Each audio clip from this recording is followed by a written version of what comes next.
Hello students, कैसे हो आप लोग। आई होप आप सभी लोग बहुत अच्छे से होंगे और खूब मन लगा के अपनी पढ़ाई कर रहे होंगे। Okay, welcome you all in my class science of life. Science of life में आप सभी का स्वागत है। आज हम लोग क्लास 9 के बायो के chapter diversity in living organism के बारे में स्टडी करने जा रहे हैं। ओके, तो बिफोर स्टार्टिंग द चैप्टर मैं आपको इस चैप्टर की मीनिंग बता दूं। डाइवर्सिटी मतलब विभिन्नताएं। बहुत सारे लिविंग ऑर्गेनिज्म जिसमें प्लांट, एनिमल्स, बड़े एनिमल्स, छोटे एनिमल्स, माइक्रोस्कोपिक एनिमल्स से लेकर के बड़े बड़े लार्ज एनिमल तक शामिल है। वो सब जो होते हैं वो लिविंग ऑर्गेनिज्म की एक बहुत बड़ी कैटेगरी, एक बहुत बड़ी वैरायटी को फॉर्म करते हैं या बनाते हैं। आज हमें इस क्लास में डाइवर्सिटी इन लिविंग ऑर्गेनिज्म में यही स्टडी करना है कि किस तरह से एनिमल्स की वैरायटी को हम अलग अलग कैटेगरी में, अलग अलग ग्रुप में, अलग अलग डिवीजन में किस तरह से हम उनको बांटते हैं। वो कौन कौन से बेस हैं, वो कौन कौन से आधार हैं जिनके अकॉर्डिंग हम एनिमल्स को अलग अलग डिवाइड कर सकते हैं। ओके, क्योंकि आप तो जानते हो कि इतनी ज्यादा लाखों करोड़ों की वैरायटी है लिविंग ऑर्गेनिज्म की कि हम एक एक ऑर्गेनिज्म के बारे में इंडिविजुअली अलग अलग स्टडी नहीं कर सकते। इसलिए हमें एनिमल्स को अलग अलग कैटेगरी में डिवाइड करना पड़ता है। ओके, अब इसके लिए कौन कौन सी कैटेगरी होगी, वो कौन कौन से रूल्स होंगे, वो कौन कौन से फंडामेंटल कैरेक्टरिस्टिक्स हैं या कौन कौन सी क्वालिटीज हैं जिनको हमें बेस बनाना पड़ेगा। ओके, अब जैसे आप लोग हो, आपका एक फ्रेंड है, आप लोग अपने आप में, अपने आपस में देखो क्या सिमिलरिटीज है। क्या आपकी हाइट में सिमिलरिटी है? क्या आपकी नोज के बनावट में सिमिलरिटी है?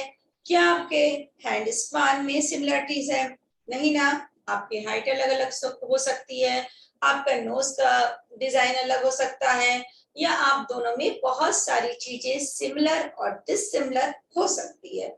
लेकिन अगर आप अपने आप को कंपेयर करोगे एक मंकी से, कि अगर आपने अपने आप को मंकी से कंपेयर किया और अपने फ्रेंड से कंपेयर किया, तब आपको क्या लगेगा कि आपके अंदर आपके फ्रेंड से तो सिमिलरिटीज है लेकिन मंकी से कम सिमिलरिटी है।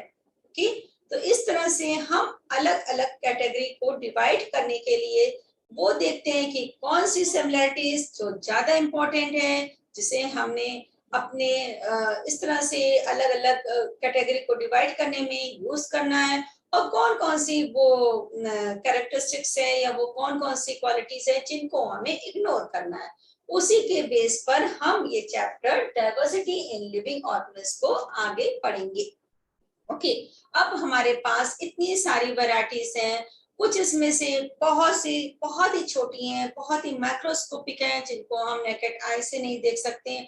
कुछ तो इतनी टॉल, इतनी बड़ी है, जैसे कि ब्लू व्हेल मछली है, ब्लू व्हेल है जिसकी आप कह सकते हो कि जिसकी साइज होती है 10 मीटर तक है, या फिर 100 मीटर ऊंचा आप रेडवुड कैलिफोर्निया ट्री का एग्जाम्पल ले सकते हो जो कि बहुत ही बड़ा है।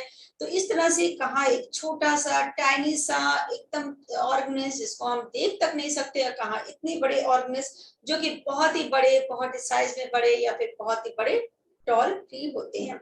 इसके अलावा आप देख सकते हो कि बहुत सारे ऑर्गेनिज्म हैं जो कि बहुत ही कलरफुल होते हैं, कलरफुल बर्ड, कलरफुल फ्लावर, और वहीं पर कलरलेस और बॉर्ड भी होते हैं। कुछ ऐसे ऑर्गेनिज्म होती हैं जिनकी लाइफ 1000 ऑफ ईयर होती है, कि जैसे पाइन ट्रीज हैं, इनकी लाइफ, इनका जीवन काल 1000 साल तक या हजारों साल तक है। वहीं पर मॉस्किटो है, उसकी लाइफ जो होती है सम डेज, कुछ ही डेज होती है, कुछ ही दिनों में वो मर जाता है। ठीक है, तो इस तरह हमें बहुत सारे डिफरेंसेस दिखते हैं, बहुत सारी वैरायटीज दिखती हैं। अब हम इनको कैसे अलग अलग ग्रुप में डिवाइड करें, अब वो कौन कौन से फंडामेंटल बेसिस हैं जिससे हम इनको अलग अलग डिवाइड करें। उसके लिए हमें कुछ तो सोचना होगा ना, वो कौन से बेसिस हैं, वो कौन से आधार हैं जिनके बेस पे हम इनको डिवाइड करें। तो अब इसके लिए हमें उनका ऑर्गेनिज्म का क्या देखना होगा, अपीयरेंस, वो दिखते कैसे हैं। एक तो होता है उनका अपीयरेंस, दूसरा होता है उनका बिहेवियर। यानी कि ऑर्गेनिज्म के अपीयरेंस के बेस पे, उनके दिखने के बेस पे, या फिर उनके बिहेवियर के बेस पे हम उनको डिवाइड कर सकते हैं। इन अपीयरेंस और बिहेवियर को हम उनका अपीयरेंस में फॉर्म किस तरह के हैं, कैसा उनका शेप है, या फिर उनके बिहेवियर या उनके फंक्शन, उनका कैसा वर्क है, कैसा फंक्शन है, वो किस तरह से काम करते हैं, इनको हम बेस बना सकते हैं, जिसकी वजह से हम इनको अलग अलग ब्रॉड ग्रुप में डिवाइड कर सकते हैं। अभी तो हम इनको मतलब लिविंग ऑर्गेनिज्म को एक ब्रॉड कैटेगरी में डिवाइड करने की ही केवल बात कर रहे हैं। अब जब ये ब्रॉड ग्रुप होगा उसके बाद उसके सब ग्रुप भी बाद में बनेंगे। ओके, तो पहले के टाइम में जब इतना एडवांस टेक्नोलॉजी नहीं था, माइक्रोस्कोप का इन्वेंशन नहीं हुआ था, तो उस समय अरस्तु ने, एक साइंटिस्ट थे, एक दार्शनिक कह सकते हैं आप, उन्होंने जो क्लासिफिकेशन किया था एनिमल्स का, वो एक सिंपल वे में किया था। जैसे कि एनिमल्स जो होते हैं 3 कैटेगरी में उन्होंने डिवाइड कर दिए, सिंपली लैंड पर रहने वाले, वाटर में रहने वाले या स्काई में रहने वाले। ठीक है, उन्होंने 3 कैटेगरी बना दी, जैसे कि लैंड, वाटर और स्काई या फिर एयर में रहने वाले एनिमल। लेकिन ये जो है जस्टिफाइड नहीं हो सकता। क्यों नहीं हो सकता? क्योंकि आप देखते हो कि सी या समुद्र में बहुत सारी वैरायटी होती है, उसमें कोरल भी होते हैं, उसमें ऑक्टोपस भी होते हैं, स्टार फिश भी होती है, इसके अलावा शार्क भी होती है, व्हेल भी होते हैं। अब इतने सारे वैरायटीज ऑफ एनिमल्स सी या समुद्र में पाए जाते हैं, तो क्या सबको एक ही कैटेगरी में कर दें? नहीं, हम उनको एक ही कैटेगरी में नहीं कर सकते, क्योंकि केवल एक ही चीज कॉमन है, वो है उनका हैबिटेट या रहने का जगह। वो रहते हैं सिर्फ एक ही प्लेस में, सी में या समुद्र में, जिसकी वजह से हम उनको एक कैटेगरी में रख रहे हैं। लेकिन ये सही नहीं है, क्योंकि ये सारे एनिमल्स हैं, ये सारे ऑर्गेनिज्म अपने अपीयरेंस में बिल्कुल डिफरेंट है। कोरल या सी एकदम अलग दिखेगा, ऑक्टोपस का बॉडी स्ट्रक्चर बिल्कुल अलग है, व्हेल का अलग है, शार्क का अलग है। तो इनका अपीयरेंस भी अलग है, यानी कि बॉडी का फॉर्म भी अलग है, प्लस इनके बॉडी के फंक्शंस भी अलग अलग है। ओके, तो इसलिए एक ही जगह पे या वाटर में रहने वाले एनिमल्स को हम एक कैटेगरी में नहीं रख सकते। ओके, अब जब इस तरह से नहीं रख सकते हैं, तो वो कौन से कैरेक्टरिस्टिक्स हैं, वो कौन से बेसिक कैरेक्टरिस्टिक्स हैं जिनके बेस पर हम इनको अलग अलग कैटेगरी में डिवाइड करें? अब वो सोचो, वो कौन से कैरेक्टरिस्टिक्स हो सकते हैं, वो क्या बेस हो सकते हैं? ओके, अब इसके लिए हमें इमेजिन करना होगा एक स्टोन की वॉल, एक पत्थरों से बनी हुई वॉल का। ठीक है, अब जो स्टोन वॉल होती है, उसकी जो टॉप मोस्ट लेयर होती है, सबसे टॉप पर जो लेयर होती है, उसकी स्टोन को देख करके हम उसके नीचे के स्टोन को तो डिसाइड नहीं कर सकते ना, कि उसके, मान लिया एक स्टोन की वॉल है, उसके सबसे ऊपर एक स्टोन की जो लेयर है, उस लेयर के बेस पर हम उसके नीचे वाली लेयर के स्टोन का शेप एंड साइज डिसाइड कर सकते हैं? नहीं कर सकते हैं, बल्कि इसका अपोजिट होता है। यानी कि जो स्टोन वॉल है, उसके सबसे नीचे वाली लेयर पे जो स्टोन लगी है, यानी सबसे बेस पे जो स्टोन लगी है, उस स्टोन के हिसाब से, उस स्टोन के शेप एंड साइज के अकॉर्डिंग हम नीचे से ऊपर की तरफ हम वॉल को बनाते हैं।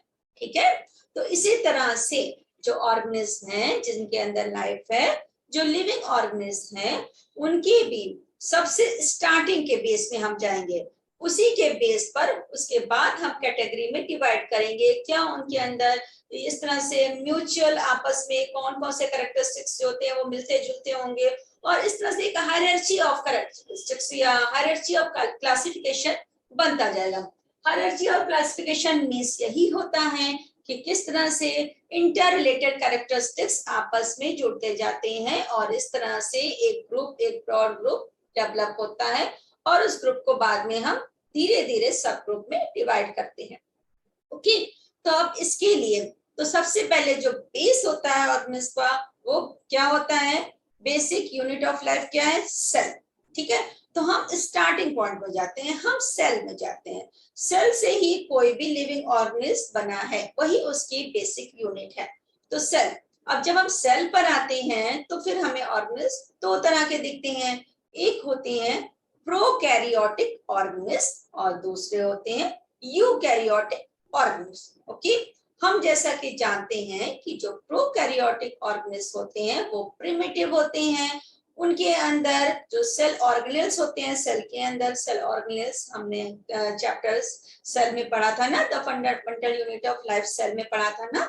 तो सेल जो होते हैं, जो प्रोकैरियोटिक सेल्स होती हैं, उनके अंदर जो ऑर्गेनेल्स होते हैं वो मेम्ब्रेन बाउंड नहीं होते, इवन न्यूक्लियस भी मेम्ब्रेन बाउंड नहीं होता, जबकि यूकैरियोटिक सेल के अंदर जो ऑर्गेनेल्स होते हैं वो वेल डेवलप्ड होते हैं, मेम्ब्रेन के अंदर होते हैं, मेम्ब्रेन बाउंड होते हैं।